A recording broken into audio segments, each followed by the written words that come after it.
So guys, nandito kami, naghihintay ng jeep. Ano natin to? Masaya ba? Maghihintay ng jeep? Naunahan kami kanina yung pamilya. Ano sa sasakyan? Oo.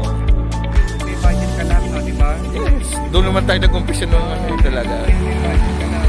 Yung namamasahe pa tayo o pagpasok sa school. Di ba?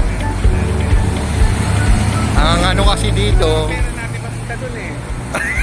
paano niya baka sagi tayo ng ano, wala tayong pambayad. Ito guys, dito kami sa may sa may highway, sasakay kami sa ng jeep kaso nga lang punuan pala jeep dito. Papuntang San Fernando, La Union. Palengke. Palengke. Ayan. Ayan, may meron ka. One eternity later. Nauwi kami sa nauwi kami